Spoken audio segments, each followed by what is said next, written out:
Listo, creo que ya. Gracias.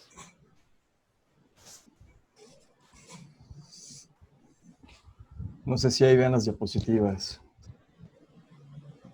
Sí, se ve bien. ¿Ven bien las diapositivas? ¿Ahí se siguen viendo las diapositivas? Sí, Sí. Muy bien.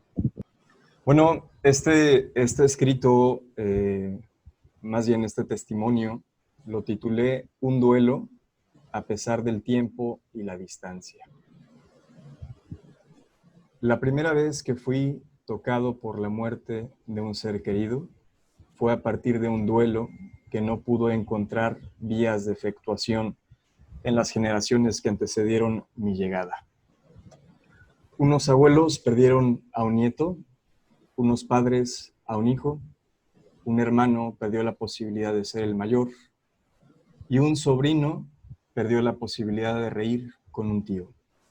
La réplica del temblor generada por una muerte se sintió hasta la tercera generación, mi generación.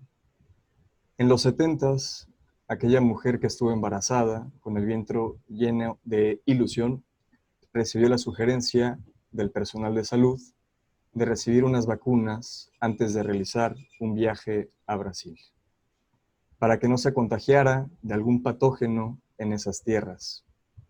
Lo que ni los doctores ni la paciente sabían es que esas vacunas terminarían por producir malformaciones congénitas en el desarrollo fetal. Después de un año de vida y con diversos problemas de salud, aquel recién nacido falleció de un paro respiratorio y terminó por ser enterrado en una pequeña caja en un panteón en la Ciudad de México.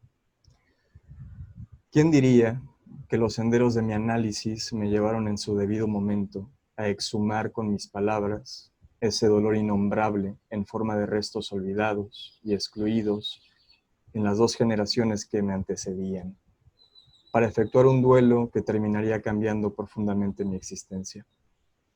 No hubo etapas, ni fases, ni protocolos de salud para desembocar en esa segunda despedida. Ni siquiera hubo una intención a priori, carburada cabalmente para efectuarla. Solo, sin un rumbo fijo, hablé y hablé.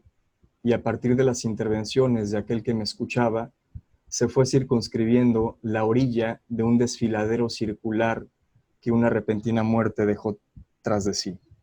Y fue cuando pasó. De pronto, me vi sudando tinta y tierra de cementerio. Un segundo adiós se efectuaba, una segunda despedida que implicaba perder algo de mí se hacía. Y cuando pasó nada volvió a ser igual. Mi análisis me permitió hacer un duelo en el que, sin saberlo, estaba implicado. Perdí un ser querido aparentemente ya perdido, y tras perderlo, algo de mí también se perdió. Por eso puedo rendir cuenta, tal vez como muchos otros, que un duelo puede encontrar lugar a pesar del tiempo y la distancia. Si aquel que me escuchaba se hubiera centrado cabalmente en prepararme para efectuar un trabajo de duelo y me hubiera forzado a transitar las famosas fases del duelo y hubiera querido calmar un dolor compartido familiarmente con frases de todo va a estar bien, en primer lugar me hubiera censurado, lo hubiera mandado al carajo, y en segundo lugar, ese ser que falleció hubiera seguido habitando en mí y yo habitaría en él. Desconocería que estaría navegando en una demanda que no sabía que existía y que coincidía precisamente con la imposibilidad de despedirse de aquellos que brutalmente se vieron orillados a hacerlo. Rolando Fregues, y ahí va la cita que están viendo las diapositivas, llega a retomar del libro Águila o Sol de Octavio Paz las siguientes palabras que describen esa demanda que se le solicita al objeto sustituto, aquel que recompensa con su llegada la pérdida de un ser querido. Quédate, si quieres, a rumiar al que fuiste. Yo parto al encuentro del que soy, del que ya empieza a ser mi descendiente y antepasado, mi padre y mi hijo, mi semejante de semejante. Es como si la muerte, desde esa postura, tuviera un viaje redondo. El ser perdido se va y regresa, se lo busca, muchas veces sin saberlo, en otro. Las palabras de Octavio Paz ejemplifican una de las formas más calamitosas de lo que se puede hacer frente a una pérdida. Tratar de suturarla y enterrarla rápido, manteniéndose ocupado, cumplir con los ritos funerarios y ponerle puntos suspensivos a ello. Finales que pasaron y no pasaron, fallecidos que murieron y no murieron, miradas perdidas que se buscan en otros ojos. Esa forma de la muerte y el duelo se encuentran descritas por Freud en Duelo y Melancolía, 1917, escrito que muchas veces sigue siendo, desafortunadamente, la brújula de algunos clínicos para orientarse en el doloroso desierto del testimonio de un sobreviviente. Freud, en la página 242 del tomo 14, escribió que el trabajo del duelo consiste en una escena que enmarca 3 posiciones. ¿Ven la siguiente diapositiva? La siguiente cita, ¿sí se ve? Sí. Gracias. El examen de realidad, escribe Freud, ha mostrado que el objeto amado ya no existe más. Y de él emana ahora la exhortación de quitar toda la libido de sus enlaces con ese objeto. A ello se opone una comprensible renuncia.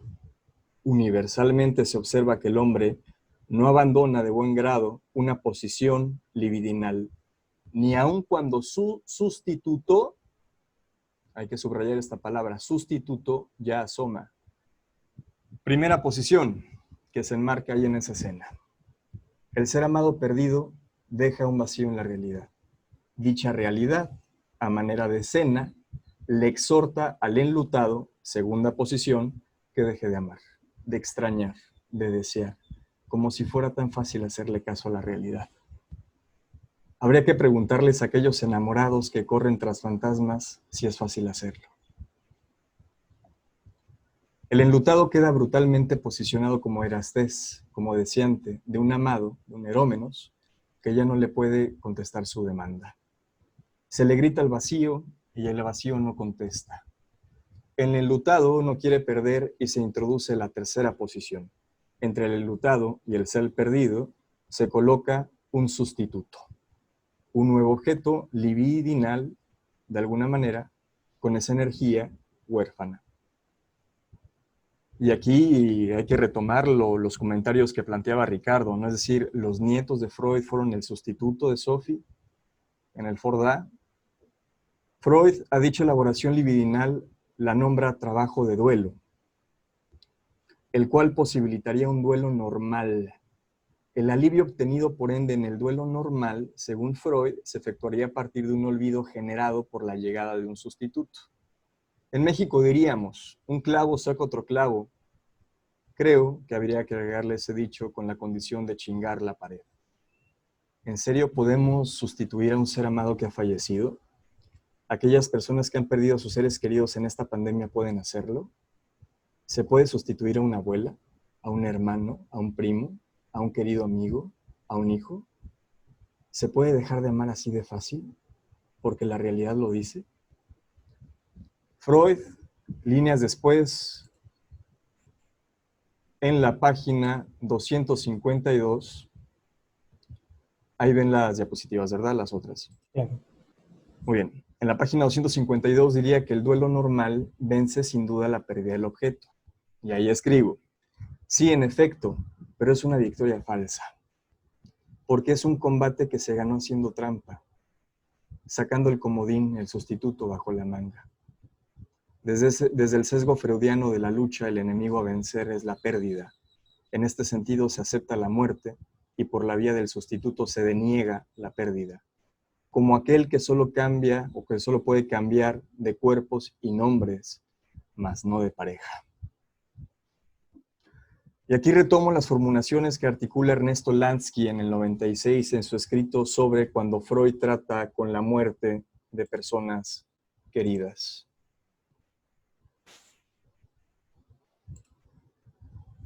Publicado en Litoral 22. Lansky dice, la pérdida no se pierde, o sea, no hay pérdida.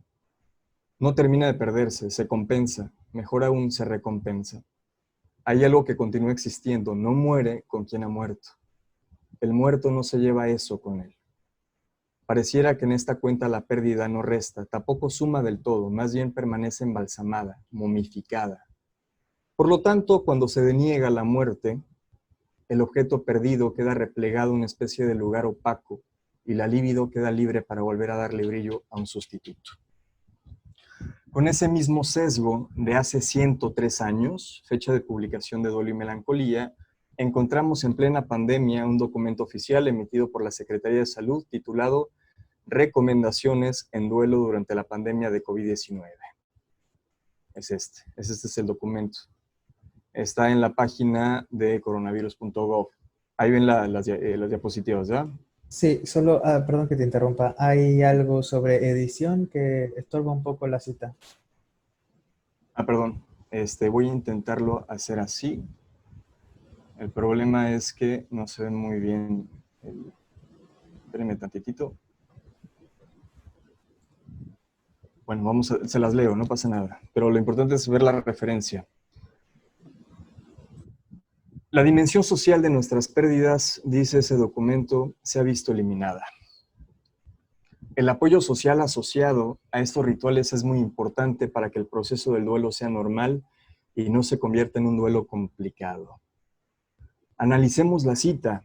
El documento coloca la despedida en el contexto social inmediato de la muerte.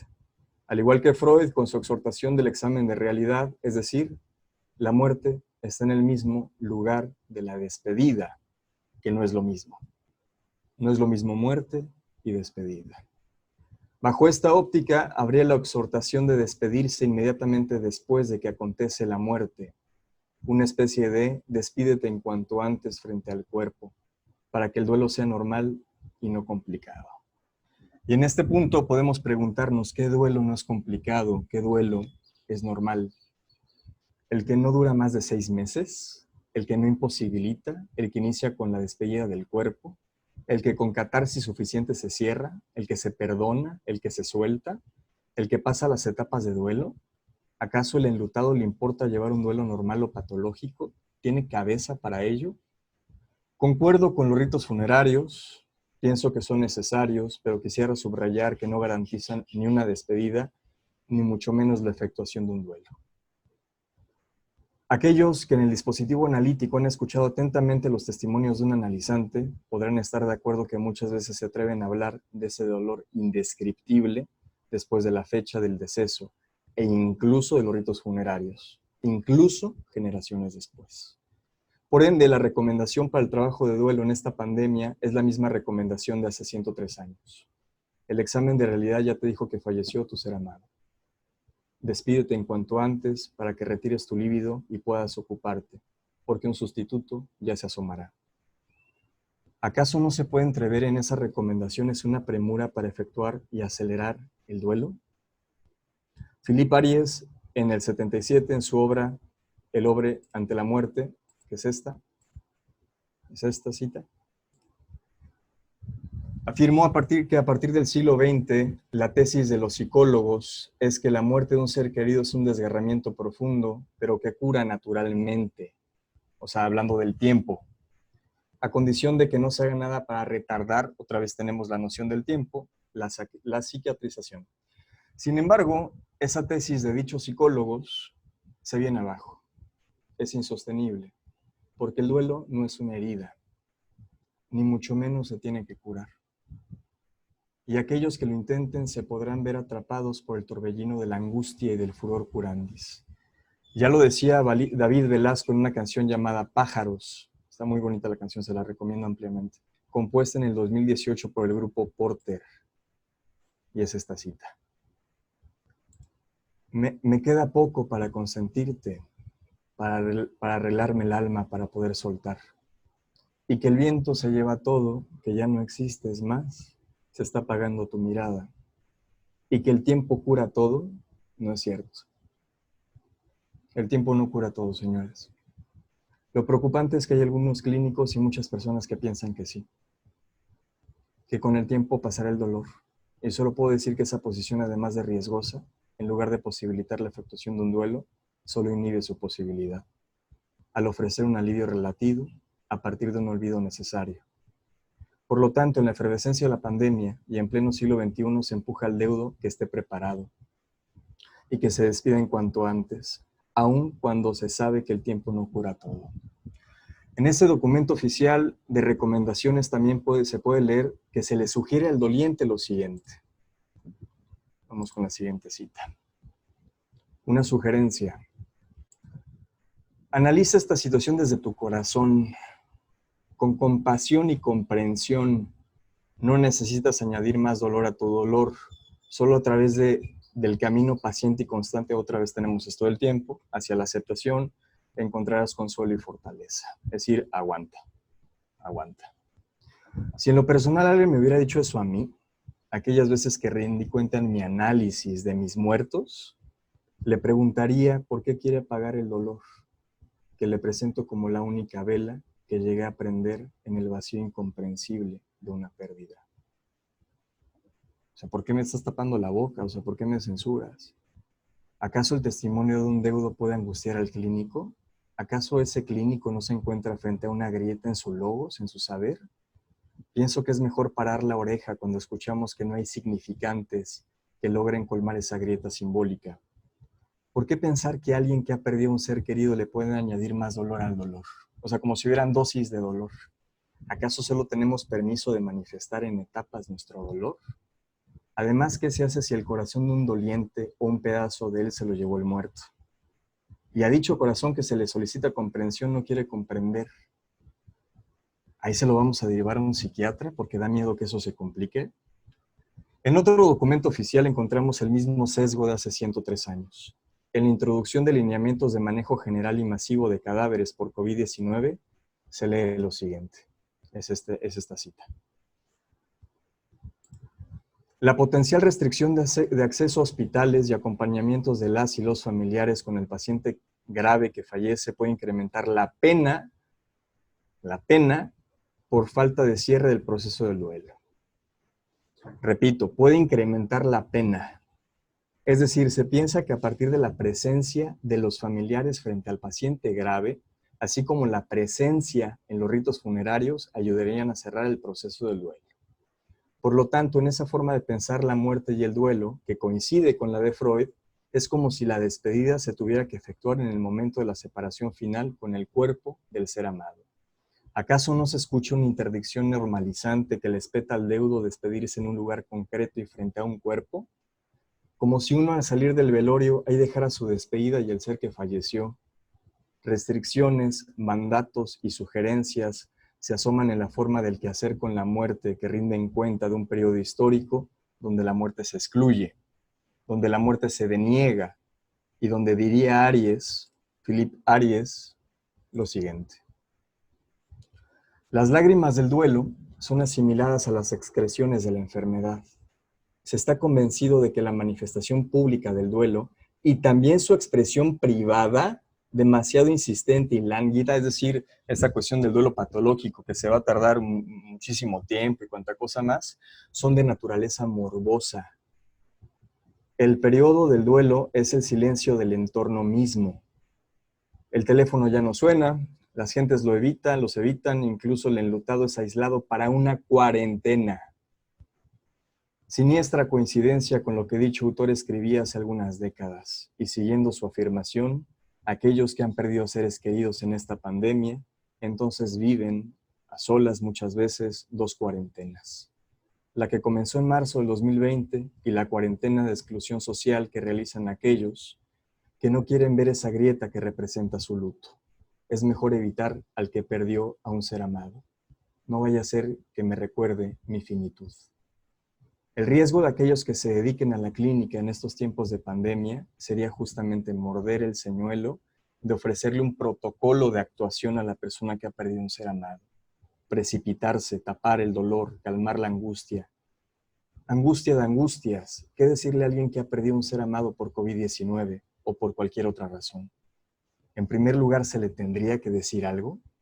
¿Cómo se puede recibir ese dolor si se sigue pensando igual que Freud, cuya meta terapéutica era deslibidinizar el objeto perdido y encontrarle un sustituto?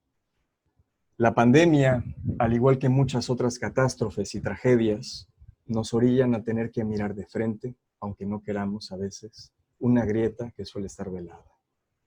Grieta que se siente cuando perdemos a un ser querido y que cuando no se deniega, cuando no se la escamotea, reclama un pedazo de nosotros mismos, que muere cada vez que puede, hasta que se termina de morir con nuestros seres queridos, aunque su muerte haya acontecido con cierta distancia en una línea temporal.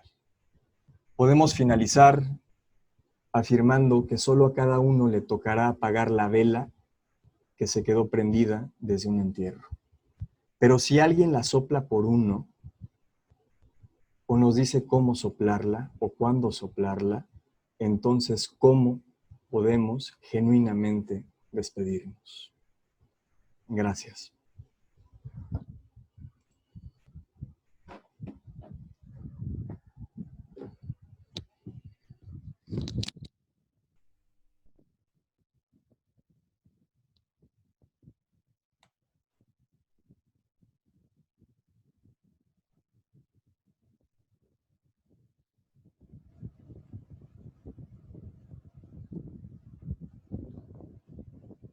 Gracias a ti, Melvis. Muchas gracias a ti.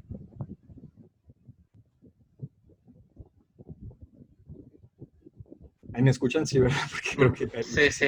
Sí. Sí, gracias, Lisa. Muchas gracias.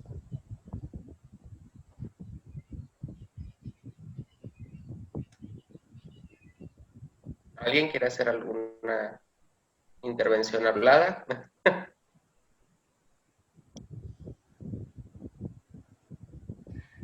Me acuerdo que cuando se los veía a mis compañeros, Verónica y Hinojosa me dijo, le diste en la madre los protocolos de salud.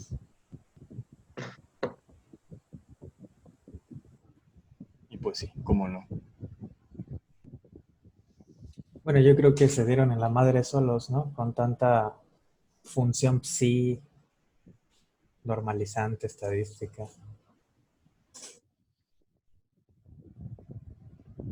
Yo no me lanzo mucho en mis comentarios porque justo en mi escrito hago referencia ahí a eso.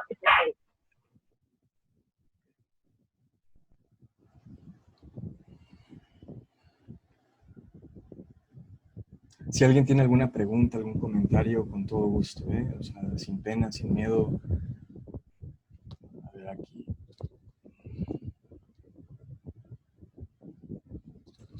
Antes de que contestes, Ricardo, ¿nos puedes ayudar con eso, por favor? Sí, bueno, nos escribe Melissa, me pone a pensar en darle lugar a la pérdida que está atravesando la persona. Y Diana Romero, ¿qué hacer cuando esta pandemia arrebata a la persona amada sin aviso de su cuerpo, sin noticia de la persona? ¿A quién le llora? ¿Qué hacer? Ay, Diana, muchas gracias por la pregunta. Es la pregunta que todos tenemos. O sea, ¿qué se puede hacer? Mira, pues desde una escucha, darle lugar a eso. Darle lugar a ese vacío indescriptible y desgarrador. O sea, ir surcando poco a poco y con mucha paciencia y no adelantarnos ni precipitarnos. ¿Qué hacer cuando en esta pandemia arrebata a la persona amada sin aviso de su muerte, sin noticia de la persona? Claro, o sea, son condiciones muy, muy particulares. Por ejemplo, el 14, creo que era de abril, el Borja, que era el subsecretario, me parece, o el director más bien de prestaciones médicas, decía eso, las personas se van, ya llegan muy mal, las personas se van sin avisarle a sus familiares, pues, y muchas veces hay fallos en el sistema de comunicación en los hospitales y es desgarrador porque de alguna manera las personas que están en sus casas en confinamiento, esperando de alguna manera noticias de su persona, de su ser amado, de repente les llega la brutal noticia y uno se desmorona, o sea.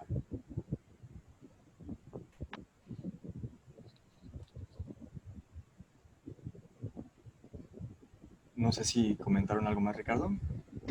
¿No? Buenas tardes. Alejandra, sí. Alejandro, perdón. ¿Sí me escucha?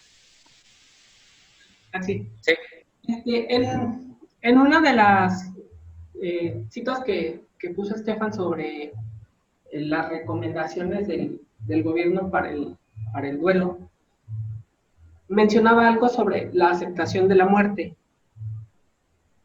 Eso me hizo preguntarme si aceptar la muerte significa que un duelo ha sido efectuado.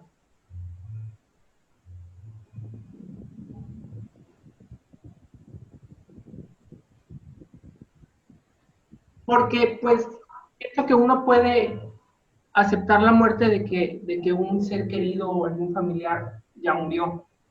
Ok, se acepta la muerte, pero ¿eso realmente significa que ya aceptaste esa pérdida, que ya pudiste hacer algo con esa pérdida?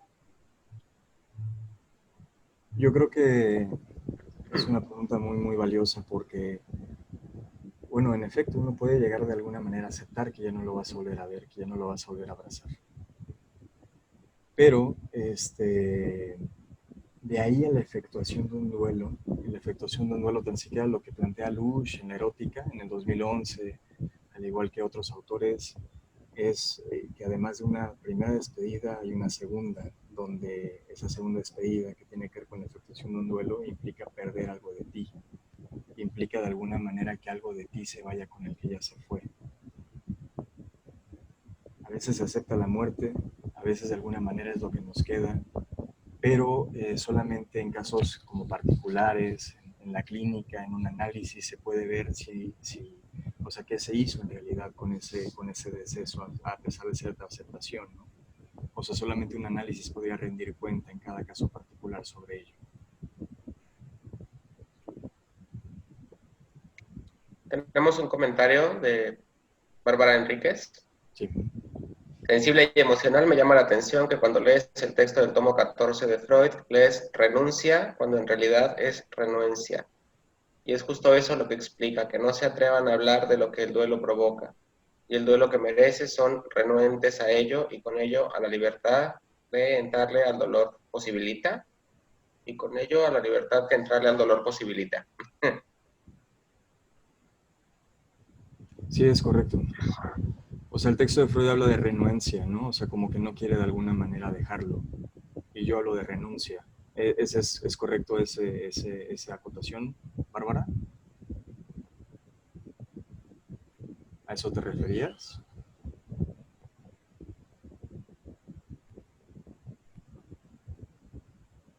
O sea, en la cita del tomo 14 especifico que... ok, entiendo, claro, sí es así. La renuencia, o sea, sí, por supuesto, el no quiero, o sea, el no te vas a ir, ¿no? Y justamente la efectuación de un duelo implica una renuncia, en donde no solamente uno renuncia al ser amado, sino también a lo que uno era para ese ser amado, lo que uno era para él.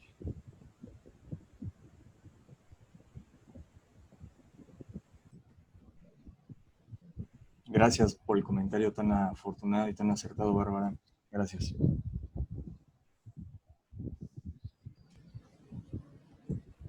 Lisa, a ver, no puedo hablar porque hay mucho ruido, pero vi un video hace poco de una entrevista que le hicieron a un doctor en Nueva York sobre cómo hacían para despedirse de los familiares del paciente en sus últimos momentos, y lo hacían por medio de videollamada, y decía que era lo más desgarrador que podía haber, pero era lo único que podía hacer para darles una despedida como se debe, entre comillas. Es correcto. Sí,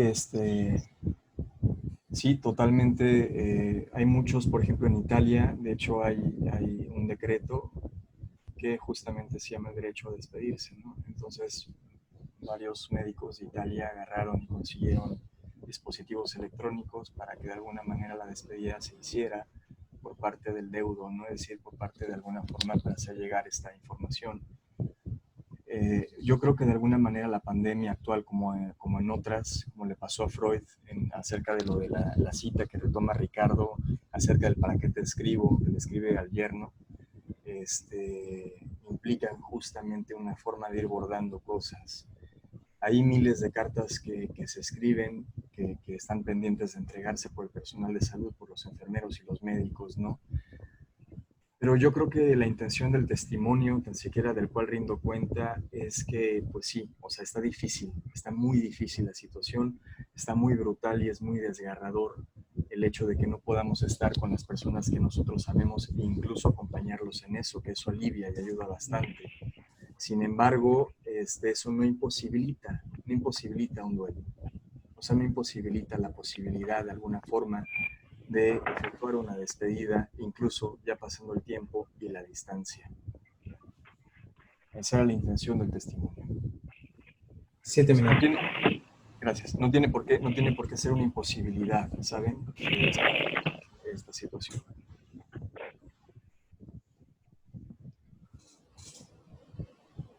Bueno, Pues si no hay más comentarios, creo que cerramos y volvemos a entrar. ok, sí, sí, salimos y volvemos a entrar. Nos vemos en un momento.